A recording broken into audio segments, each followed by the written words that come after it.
तो guys Pokemon की एक और नई वीडियो में आप सभी का स्वागत है। तो आज हम बात करने वाले हैं म्यूटू के बारे में। जैसे कि तुम्हें पता होगा म्यूटू बहुत ज्यादा मिस्टीरियस पोकेमोन है और आज हम इस मिस्टीरियस पोकेमोन के ऊपर डिस्कस करेंगे। तो गाइस वैसे तो तुम सभी को पता होगा म्यूटू के पास 2 मेगा इवोल्यूशन है। जेनेसेक्ट वाली मूवी में म्यूटू मेगा इवॉल्व हुआ था और यहाँ पर इसके पास कोई भी मेगा स्टोन नहीं था, पर बिना किसी मेगा स्टोन के ये मेगा इवॉल्व कैसे हो सकता है, आज मैं तुम्हारे सारे डाउट्स क्लियर कर दूंगा। और इसी के साथ इसके लिए मेरे पास बहुत अच्छी थियरीज है, तो वीडियो को एंड तक जरूर देखना। हालांकि हम सभी को पता है रेक्वाजा बिना किसी मेगा स्टोन के मेगा इवॉल्व हो सकता है और ये सारी पावर्स इसे आर्कियस ने दी थी, क्योंकि इसने पोकेमोन वर्ल्ड को बचाने के लिए बहुत कुछ किया था। जब भी अर्थ पे कोई मुसीबत आती है तो वहाँ रेक्वाजा आ जाता है और उसे रोक देता है, इसलिए आर्कियस ने इसे ये पावर दी थी। पर ये पावर म्यूटू के पास कैसे आई ये हम सभी को नहीं पता। हाँ, ये जेनेसेक्ट वाली में मेगा वर्ल्ड कैसे हुआ, हालांकि यहाँ पर कोई ट्रेनर भी नहीं था, ना मेगा स्टोन था, पर ये कैसे इवॉल्व हुआ, और इन सभी डाउट्स के लिए मेरे पास बहुत अच्छी थियरी है। तो गाइस ज्यादा बात नहीं करते हैं और करते हैं इस वीडियो को स्टार्ट। वैसे तो हम सभी को पता है म्यूटू को डीएनए से बनाया गया है और ये सारा काम टीम रॉकेट ने किया था और म्यूटू के अंदर म्यू और कुछ पोकेमोन का डीएनए भी है। और जैसे कि तुम्हें पता होगा म्यूटू को काफी टाइम लगा था बनाने के लिए और इसे ये पावर आर्कियस ने तो बिल्कुल भी नहीं दी थी। वैसे तो हम सभी को पता है म्यूटू एक आर्टिफिशियल पोकेमोन है जिसे ह्यूमंस ने बनाया था।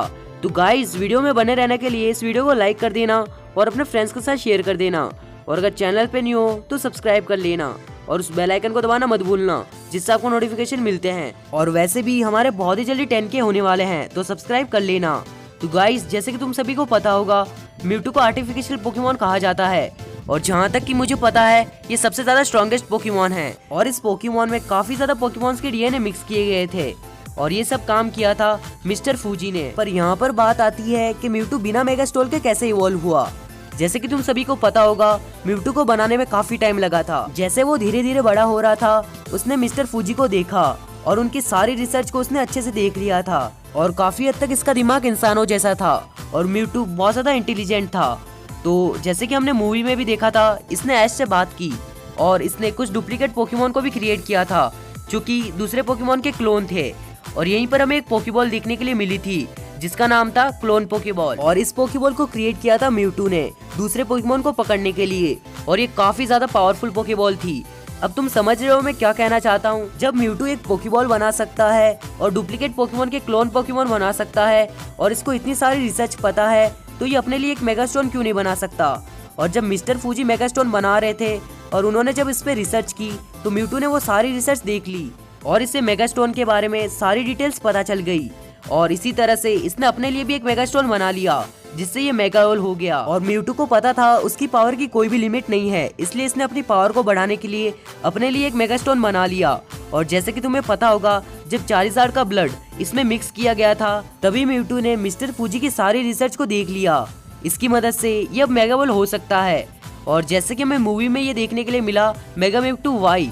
और वैसे भी चारिज़ार्ड और म्यूटू के पास 2 मेगा इवोल्यूशन है। अब ये सब बातें एनिमे के हिसाब से हो गई। अगर हम गेम्स की बात करें तो वहाँ भी कुछ ऐसा ही होता है।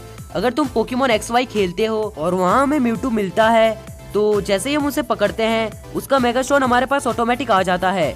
तो इससे साफ हो जाता है कि म्यूटू अपने लिए एक मेगास्टोन बनाता है जिससे वो अपनी पावर और अपनी लिमिट्स को बढ़ा सके। और ये बात भूलो मत कि म्यूटू का दिमाग इंसानों जैसा है, ये अपने लिए कुछ भी क्रिएट कर सकता है। जब इसे पोकेबॉल बनाना आता है तो बस इसी तरीके से इसने अपने लिए भी एक मेगास्टोन क्रिएट कर लिया। तो गाइस इस थियरी से काफी ज्यादा सेंस बनता है। तो बढ़ते हैं अगली थियरी की तरफ। अगली थियरी ज्यादा खास तो नहीं है पर ठीक ठाक है। जैसे कि तुम्हें पता होगा म्यूटू को म्यू के डीएनए से बनाया गया था। वैसे तो हम सभी को पता है म्यू बहुत ज्यादा स्ट्रॉन्ग पोकेमोन है और इसके पास एक ऐसी एबिलिटी है जिससे ये किसी भी पोकेमोन के जैसा बन सकता है, चाहे वो लेजेंडरी हो या फिर माइथिकल हो, ये किसी भी पोकेमोन में बन सकता है। जैसे कि हमने पहले भी देखा था म्यू बहुत बार हो और लूगिया भी बन चुका है। अब इन दोनों का डीएनए मिक्स किया गया हो, म्यूटू भी ये एबिलिटी सीख गया हो या फिर इसके अंदर ये एबिलिटी हो सकती है। इसने अपना मेगा इवोल्यूशन सोचा होगा और ये उसकी बॉडी के शेप में बन गया। हाँ, ज्यादा खास तो नहीं है ये थियरी पर ठीक ठाक है। तो गाइस इसी बात पे मैं तुम्हें एक फैक्ट बता देता हूँ कि म्यूटू फर्स्ट मेगा इवोल्यूशन था जो कि हमें एनिमे में देखने के लिए मिला है।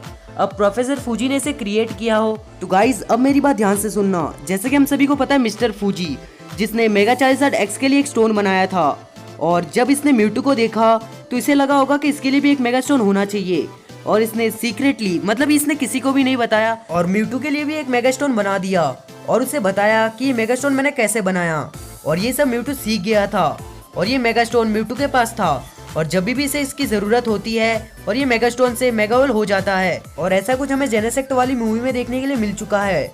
अब मेरी बात समझो, इसके पास मेगास्टोन था पर इसने किसी को भी नहीं बताया। हाँ, ये मेरी फैनमेड थ्योरी है तो सीरियस मत लेना, पर इसमें काफी ज्यादा सेंस बनता है। तो गाइस, आज की थ्योरी यही थी। आई होप आपको ये थ्योरीज अच्छी लगी होगी। और वैसे भी म्यूटू मेरा पर्सनल फेवरेट पोकेमॉन है।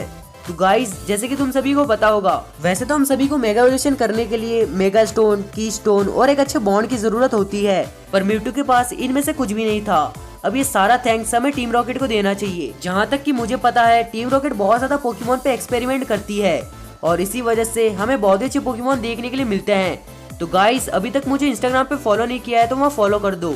यहाँ पर मैं पोकेमॉन से रिलेटेड अपडेट्स पहले दे देता हूँ, तो जाओ और फॉलो करो। लिंक आपको डिस्क्रिप्शन में मिल जाएगा।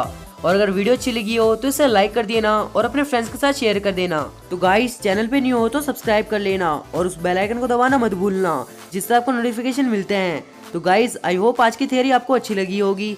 तो मिलते हैं नेक्स्ट वीडियो में, तब तक के लिए गुड बाय।